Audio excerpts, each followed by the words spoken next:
তোমরা প্রত্যেকেই দেখছো তোমাদের প্রিয় চ্যানেল বিএস এডুকেশন। তো দেখো, চিত্রগুলি দেবাশিস হাই স্কুলের যে সংস্কৃতের পরীক্ষাটি হয়ে গেল দ্বাদশ শ্রেণীর বা ক্লাস 12-এর, সেই সংস্কৃতের যে এমসিকিউ এবং এসিকিউ যে প্রশ্নগুলি এসেছিল তোমাদের, কার কতগুলি প্রশ্ন ঠিক হয়েছে এমসিকিউ এবং এসিকিউ।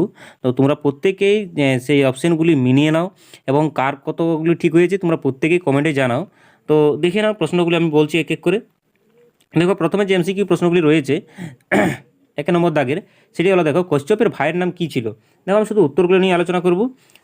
দেখো, এখানে কশ্যপের ভাইয়ের নাম কী ছিল, এর সঠিক উত্তরটি হয়ে যাবে অপশন এ, অলিপর্বা। তারপর দেখো, 2 নম্বর যে প্রশ্নটি ছিল সেটি হলো, পদে পদে ধনদা, ধনদা শব্দের দ্বারা বোঝানো হয়েছে, এখানে কাকে বোঝানো হয়েছে? এর উত্তরটি হয়ে যাবে অপশন বি, কুবেরকে। এখানে কুবেরকে বোঝানো হয়েছে।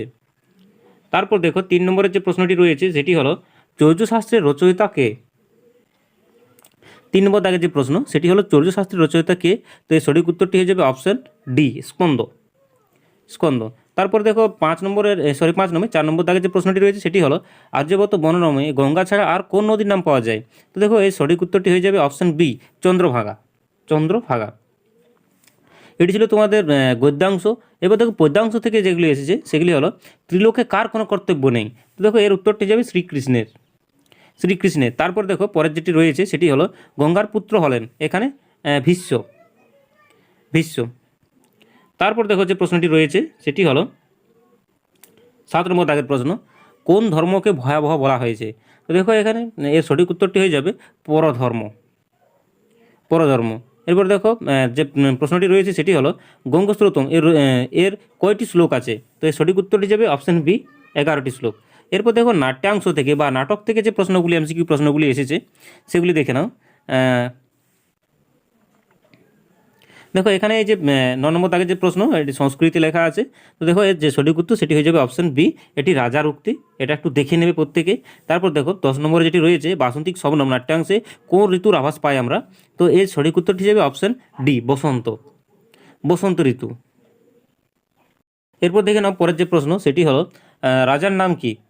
তোমাদের যে নাটকটি রয়েছিল সেই নাটকে যে রাজা, সে রাজার নামটা কি? রাজার নাম হলো অপশন এ, ইন্দ্রবর্মা। ইন্দ্রবর্মা। তারপর দেখো, পরের যে প্রশ্নটি রয়েছে সেটি হলো, এই দেখো, এখানে সংস্কৃতে লেখা আছে, এর উত্তরটা কিন্তু হবে অপশন বি, এর রাজা। এই যে উক্তিটি রয়েছে এর বক্তা কে? এটা অপশন বি। এরপর দেখো, সাহিত্যের যে ইতিহাস রয়েছে, সাহিত্যের ইতিহাস থেকে দেখে নাও। সাহিত্যের ইতিহাস থেকে দেখে নাও। দেখো, গুপ্ত যুগের নিউটন কাকে বলা হয়?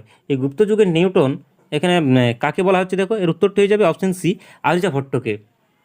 আর্যভট্টকে। তারপর দেখো, পরের যে প্রশ্নটি রয়েছে, মেঘদূত কোন চন্দ্রে রচিত? দেখো, এর সঠিক উত্তরটি হয়ে যাবে অপশন এ, মন্দ্রাক্রান্তা। মন্দাক্রান্তা। তারপর দেখো, পরের যে প্রশ্নটি রয়েছে সেটি হলো, দেখো, এখানে ওই সংস্কৃত রয়েছে, এর সঠিক উত্তরটি যাবে কালিদাস। এইগুলি ছিল তোমাদের এমসিকিউ প্রশ্ন। এরপর দেখে নাও যে এসিকিউগুলি আছে, এসিকিউ প্রশ্নগুলি প্রথমে দেখে নাও, বা সমস্ত প্রশ্নগুলি প্রথমে দেখে নাও ঠিকঠাকভাবে। তারপর এই এসিকিউগুলি আমি এখন করে দিয়েছি, তোমরা প্রত্যেকেই দেখে নাও। দেখো, এখানে আর্যাবর্তের মানুষ কাকে উপবাস করে? অলিপর্বা 40 চোর গল্পটি সংস্কৃতি কে অনুবাদ করেন? আর্যাবর্তের দক্ষিণে কোন পর্বত রয়েছে? এগুলি হলো তোমাদের এসিকিউ প্রশ্নগুলি। এরপর দেখো, সাহিত্যের ইতিহাস থেকে এগুলি সবই রয়েছে। এরপর যে বড় প্রশ্নগুলি আছে, বড় প্রশ্নগুলি দেখে নাও।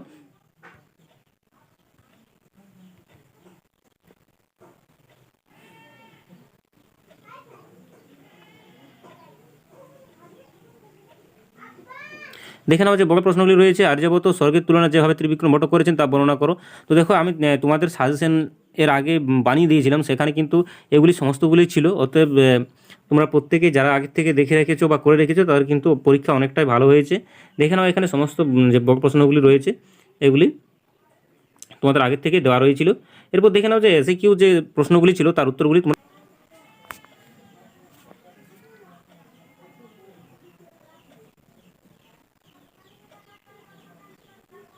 দেখে নাও যে এসিকিউ প্রশ্নগুলি এসেছিল। দেখো, নিম্নলিখিত প্রশ্নগুলি পূর্ণবাক্যে উত্তর দাও।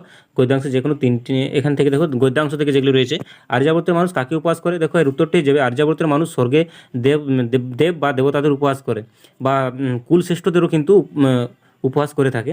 তারপর দেখো, 2 নম্বর যেটি রয়েছে সেটি হলো, আলিবাবা ও 40 চোর গল্পটি কে সংস্কৃত অনুবাদ করেন? তো এর উত্তরটি হয়ে যাবে গোবিন্দকৃষ্ণ মোদক। তারপর দেখো, 3 নম্বর দাগে যে প্রশ্নটি রয়েছে সেটি হলো, আর্যাবর্তের দক্ষিণে কোন পর্বত? এর উত্তরটি হয়ে যাবে বিন্ধ্য পর্বত ছিল। আচ্ছা, দেখো, তারপরে যে প্রশ্নটি রয়েছে সেটি হলো, অলিপর্বা কীভাবে জীবন কাটাতো? আচ্ছা, এর উত্তরটি যাবে, অলিপর্বা বন থেকে কাঠ এনে নগরে বিক্রি করতো এবং সেই অর্থ দিয়ে তার স্ত্রী ও সন্তানদের নিয়ে মহাকষ্টে জীবন কাটাতো। এরপর দেখো এটি ছিল তোমাদের গদ্যাংশ থেকে। এবার পদ্যাংশ থেকে দেখে নাও জঠর শব্দের অর্থ কী। এই জঠর শব্দের অর্থ হলো মাতৃগর্ভ। এরপর দেখো জ্ঞানেন্দ্রিয় কটি ও কী কী। তো দেখো এখানে জ্ঞানেন্দ্রিয় 5টি। এই 5টি হলো কি পাক, পানি, পাদ, পাও, উপস্থ। এই 5টি হচ্ছে জ্ঞানেন্দ্রিয় এবং এছাড়াও কর্মেন্দ্রিয় 5টি রয়েছে। তারপরে যে প্রশ্নটি রয়েছে সেটি হলো ভগবদ্গীতায় উপদেশ কে কার উদ্দেশ্য করেছেন। তো দেখো এখানে গীতায় সখা অর্জুনকে উদ্দেশ্য করে শ্রীকৃষ্ণ উপদেশ দিয়েছিলেন, এটা তোমরা প্রত্যেকেই জানো। তারপর দেখো জাহ্নবী কার নাম, এর উত্তরটি হয়ে যাবে গঙ্গার অপর নাম হলো জাহ্নবী। এরপর দেখে নাও পরে যে প্রশ্নটি রয়েছে সেটি হলো বাসন্তিক স্বর্ণ নাটকে কয়টি চরিত্র আছে। তো এর উত্তরটি যাবে শ্রীকৃষ্ণমাচার্য বিরচিত বাসন্তিক স্বর্ণ নাটকে 5টি চরিত্র আছে। তারপর 10 নম্বর যে প্রশ্নটি রয়েছে সেটি হলো রাজার সঙ্গে কে কে দেখা করতে এসেছিলেন। এর উত্তরটি যাবে রাজা ইন্দ্রবর্মার সঙ্গে দেখা করতে আসেন ইন্দু শর্মা ও তার কন্যা কৌমুদী। তারপরের যে প্রশ্নটি রয়েছে সেটি হলো প্রমোদকে। দেখো এখানে প্রমোদ রাজা ইন্দ্রবর্মার পরিচারক বা ভিত্ত যাকে বলা হয়। পরের প্রশ্ন যেটি রয়েছে সেটি হলো কৌমুদী কাকে বিবাহ করতে চায়নি। এর উত্তরটি যাবে কৌমুদী বসন্তকে বিবাহ করতে চায়নি। এবার সাহিত্যের ইতিহাস থেকে দেখে নাও গীত গোবিন্দমের রচয়িতা কে। এর উত্তরটি যাবে কবি জয়দেব রচিত গীত গোবিন্দম বা গীত গোবিন্দের রচিত হলেন কবি জয়দেব। তারপরে পরের প্রশ্ন দেখে নাও বরাহমিহির রচিত জ্যোতিষশাস্ত্র বিষয়ক গ্রন্থটির নাম কি। এর উত্তরটি যাবে বৃহৎ সংহিতা ও বৃহৎ জনতক। এবার দেখো পরের যে প্রশ্নটি রয়েছে সেটি হলো মৃচ্ছকটিকম কী ধরনের দৃশ্যকাব্য। এর উত্তরটি যাবে মৃচ্ছকটিকম প্রকরণ শ্রেণীর রূপক বা দৃশ্যকাব্য। তো এগুলি হলো তোমাদের এসিকিউ প্রশ্নের উত্তর। এছাড়াও যেগুলি তোমাদের বড় প্রশ্ন এসেছিলো সেগুলি কিন্তু আমি আগে ভিডিও বানিয়ে দিয়েছি, তোমরা যারা দেখোনি তারা দেখে নেবে এবং ফাইনাল পরীক্ষার জন্য ভালোভাবে প্রস্তুতিটা নেবে। তো এই ছিল তোমাদের আজকে জিতুল দেবাশিস হাই স্কুলের যে সংস্কৃত পরীক্ষার এমসিকিউ এবং এসিকিউ প্রশ্নের এবং উত্তর। তো তোমরা যারা চ্যানেলটিতে নতুন আছো তারা প্রত্যেকেই সাবস্ক্রাইব করে রাখো এবং যারা আগের থেকে সাবস্ক্রাইব করে রেখেছো তারা প্রত্যেকে একটি করে লাইক করে দাও। তো চলো দেখা হবে পরবর্তী ভিডিওতে।